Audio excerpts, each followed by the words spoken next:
Primeiro, bom dia, obrigado por terem vindo. A gente terminou o filme semana passada, apresentou ontem pela primeira vez, então é muito legal estar aqui em Tiradentes e ao mesmo tempo é aquele processo de, quando você termina um filme, você começar a construir os caminhos pelo qual você vai conversar com ele, assim. Foi a primeira vez ontem que eu vi o filme pronto, com som alto, numa tela grande.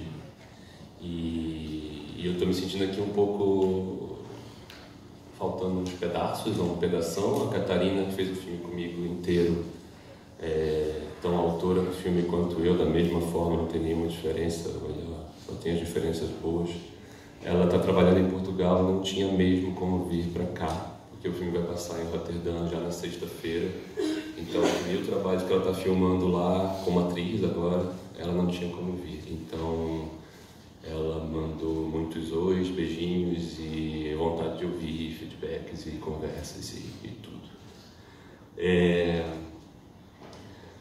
Eu vou falar um pouquinho e aí depois a gente vai continuando a conversar, porque se eu for falar tudo que você de fato perguntou, eu ia falar durante uma hora, assim, e é legal.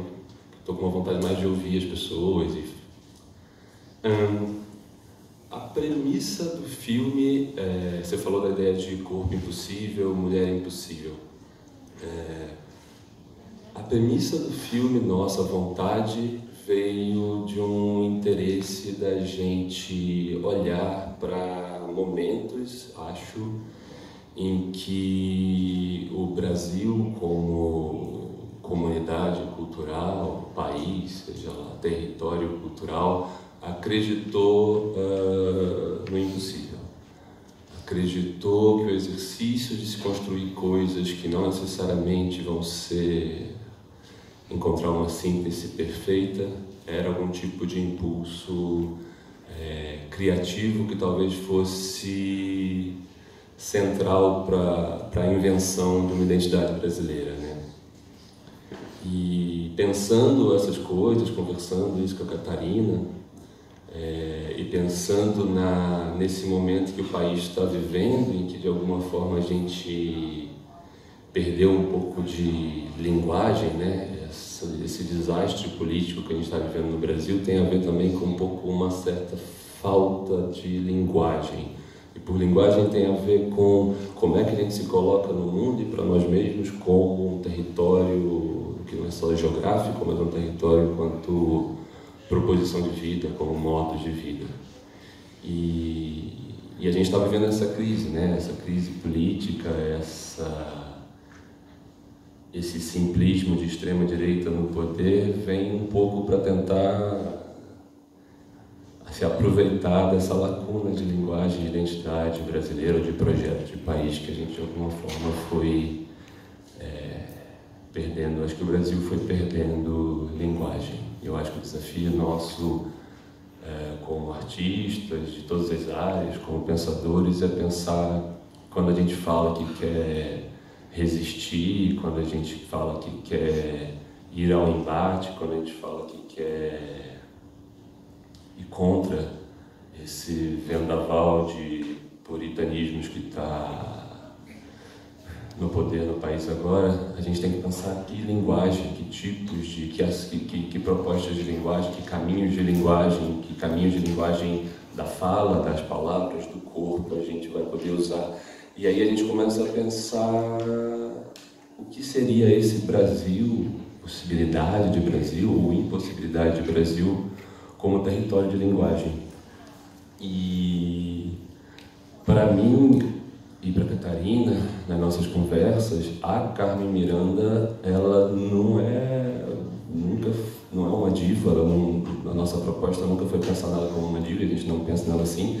A gente pensa nela como uma das maiores pensadoras da cultura brasileira de todos os tempos.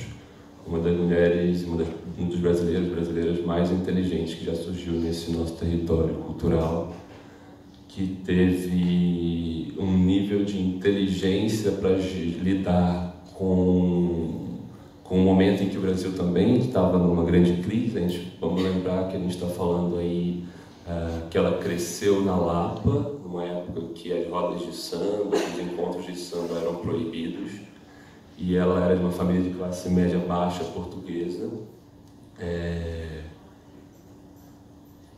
A mãe tinha um cortiço, tinha uma pensão na Lapa, então ela cresceu em contato com essa cultura de rua do Rio de Janeiro, frequentando essas rodas de samba que aconteciam informalmente e encontrando muitos dos compositores e dos músicos que vinham ao Rio de Janeiro vender música para a Rádio Nacional. Em algum momento, quando ela começou a estudar canto, e ela, por ter origem portuguesa e por estar numa comunidade portuguesa ali, ou seja, na Lapa era uma comunidade de classe média baixa portuguesa, misturada também, claro, com a cultura negra ali, das pessoas que estavam vivendo ali. Ela era convidada para cantar em alguns concursos como adolescente, para cantar fado, né? Porque ela, como portuguesa, para ser uma boa portuguesa obediente, ela tinha que cantar fado. E ela não queria cantar fado, ela era uma menina que era tratada como portuguesa, isso aí é uma coisa para te corrigir, assim, ela era tão portuguesa quanto a Catarina é hoje, porque na perspectiva histórica, uma pessoa naquela época em que o Brasil estava tentando se estabelecer como identidade nacional, porque você pensar que a nossa independência era recente, muito recente. Ainda tinha uma ideia do que é o Brasil, fora um território de controle de poder territorial e econômico, o que é o Brasil, o que pode ser o Brasil. E a Carmen era convidada para cantar porque ela devia cantar fado, devia cantar música portuguesa. E ela dizia, não é isso que me interessa, eu quero cantar umas músicas que eu estou escutando na rua. E ela começou a cantar samba. Marchinhas, apesar de não entender nada daquilo, ela foi cantar em alguns concursos mesmo de escola, concursos de show de calouros, e ela começou a ganhar os concursos cantando samba, uma coisa que naquela época era completamente pervertida. Uma jovem, bonitinha, portuguesa, branca, cantar músicas de negro em salões da nobreza e da alta burguesia carioca e ganhar os concursos. Foi nessa movimentação que ela começou a fazer que, para mim, ela se coloca desde o começo como alguém que está propondo uma vivência de Brasil que passa pela incongruência, passa pela ideia de que você vai estar sempre acumulando no seu corpo referências de desobediência. Ela propõe a ideia da colagem e da construção de uma identidade que não obedece os limites geográficos. Ela se propõe a construir um espaço dela de palco, de apresentação como uma figura artística que está ali menos para tudo, menos para fazer aquilo que esperam dela. Sem Carmen Miranda não tinha Caetano Veloso, não tinha... Sem Carmen Miranda provavelmente a gente não ia ouvir samba, como a gente escuta hoje em dia. Então, para a gente, a Carmen é uma das maiores pensadoras da cultura brasileira de todos os tempos, e o processo dela de construção dessa armadura, que é um processo um bocado trágico, e para mim é quase um sacrifício de um artista que coloca o seu corpo ali num espaço de mise-en-scène e de expressão do corpo e da voz, à medida em que ela vai começando a construir. E quanto mais os críticos nos jornais perguntavam quem é essa portuguesinha que acha que pode cantar samba, por um lado, ou ao contrário, quem é essa moça que tem uma voz tão boa e está cantando música de negro? E ela falava, porque eu gosto, e continuava fazendo. Isso muito antes dela ter, aos poucos, chegado à síntese da figura dela, que é a figura que as pessoas costumam lembrar mais, que no filme a gente fez questão de aparecer de longe ou aparecer de costas, ali é a síntese da síntese da síntese. Porque, voltando à questão da memória, dos filmes todos que ela fez no Brasil, a gente só tem um inteiro para ver, que é o Alô, Alô, Carnaval. Então, o imaginário da Carmen Miranda, que ficou mais pra gente nas internets da vida, no imaginário popular, é já da Carmen Miranda na síntese que ela foi encontrando e que depois dela ter encontrado foi levada para Hollywood.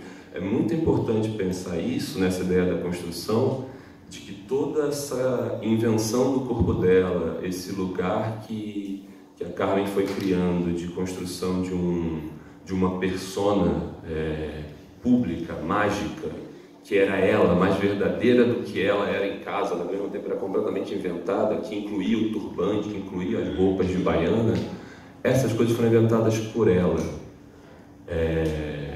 Não sei se alguns de vocês têm essa ideia, mas eu já ouvi muitas vezes pessoas desavisadas acharem que a Carmen foi obrigada e construída assim como um produto hollywoodiano para vender samba para gringo. Não. Foi uma expressão corporal de uma artista da época dela que estava provocando todos os limites. Na época que a cultura negra, o samba, era praticamente proibido, que você tocar samba na rua dava cadeia, ela, por ter crescido naquele ambiente e utilizando essa brecha de ser uma menina portuguesa, branquinha, desafiou aquele momento e falava: eu vou fazer isso, eu vou brincar disso.